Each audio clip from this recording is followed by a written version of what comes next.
भगवान शिव देवी पार्वती को समझाते हैं कि कौन सा पुत्र माता पिता के लिए दुख का कारण बनता है। यह कथा न केवल धार्मिक संदर्भ में आधारित है बल्कि आज के समाज में भी गहरी शिक्षा देती है। तो चलिए कथा को प्रारंभ करते हैं। कैलाश पर्वत की शांत और दिव्य वादियों में भगवान शिव अपनी अर्धांगिनी देवी पार्वती के साथ विराजमान थे। चारों ओर प्रकृति अपनी मधुर लहरियों में गूंज रही थी। आकाश स्वच्छ था, पक्षी मधुर स्वर में गा रहे थे। ऐसी ही एक शांत संध्या में माता पार्वती के मन में एक गूढ़ प्रश्न उठा जो उन्हें लंबे समय से विचलित कर रहा था। उन्होंने भगवान शिव से पूछा, नाथ, संसार में संतान को भगवान का रूप कहा गया है। कहा जाता है कि पुत्र वंश को आगे बढ़ाता है, माता पिता की सेवा करता है, उन्हें वृद्धावस्था में सहारा देता है। परंतु मैंने ऐसे अनेक उदाहरण भी देखे हैं जहां पुत्र ही अपने माता पिता के लिए दुख और पीड़ा का कारण बनते हैं। कृपया बताइए, कौन सा पुत्र अपने माता पिता के लिए दुख का कारण बनता है? भगवान शिव अपनी समाधि से बाहर आए और गंभीर स्वर में बोले, उमा, तुमने अत्यंत महत्वपूर्ण प्रश्न पूछा है। संतान यदि धर्म से विमुख हो, यदि उसका हृदय स्वार्थ, मोह, अहंकार और पाप से भर जाए तो वो माता पिता ही नहीं, संपूर्ण समाज के लिए पीड़ा का कारण बनती है। माता पार्वती ने विनम्रता से कहा, नाथ, कृपया मुझे विस्तार से समझाइए। मैं जानना चाहती हूँ कि एक संतान किन गुणों से युक्त होनी चाहिए और किन दोषों से युक्त होकर वो माता पिता को दुख देती है। भगवान शिव ने मुस्कुराते हुए एक कथा प्रारंभ की। प्राचीन काल में एक महान ऋषि थे, वसु। वे अत्यंत तपस्वी, सत्यवादी और संयमी थे। उनकी पत्नी अनुराधा भी धार्मिक और सती थी। वर्षों की तपस्या और प्रार्थना के पश्चात उन्हें एक पुत्र की प्राप्ति हुई। उन्होंने उसका नाम रखा सुदर्शन।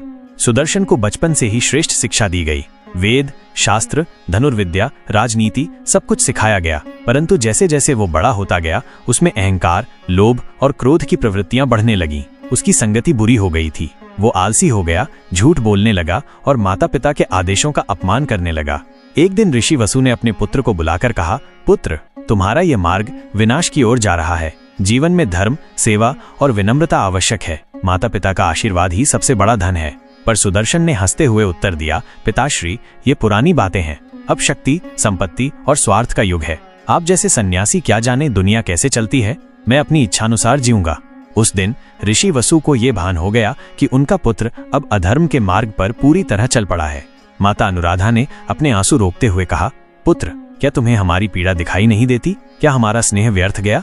सुदर्शन ने कठोर स्वर में कहा, मैं कोई ऋषि नहीं बनना चाहता। मैं राजपद चाहता हूँ, यश चाहता हूँ, और यदि आप मेरे मार्ग में आए तो मैं आपको भी छोड़ दूंगा।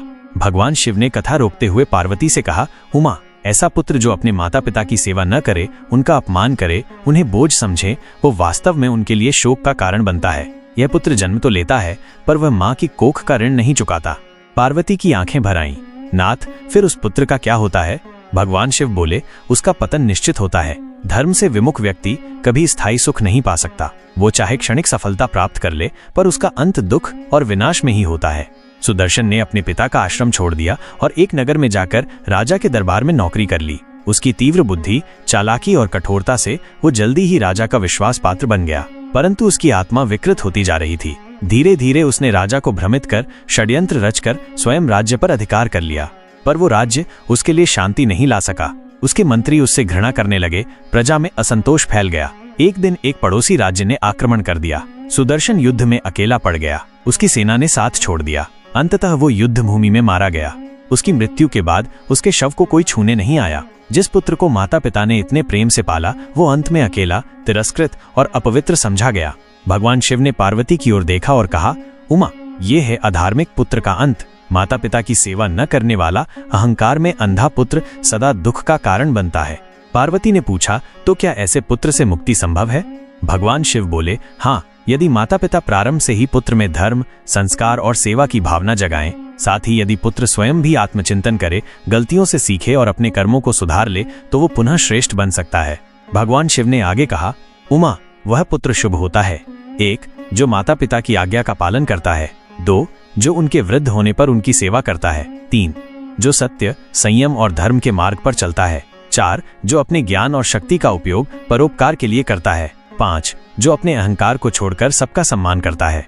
ऐसा पुत्र ही कुल को उज्जवल करता है और अपने माता पिता के जीवन को सार्थक बनाता है।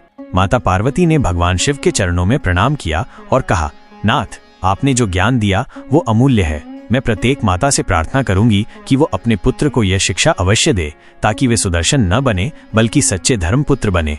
शिव मुस्कुराए और बोले, जब तक संसार रहेगा, माता पिता की सेवा ही सच्चा धर्म रहेगा। जो संतान इस धर्म को भूलेगी उसका अंत सुदर्शन जैसा ही होगा।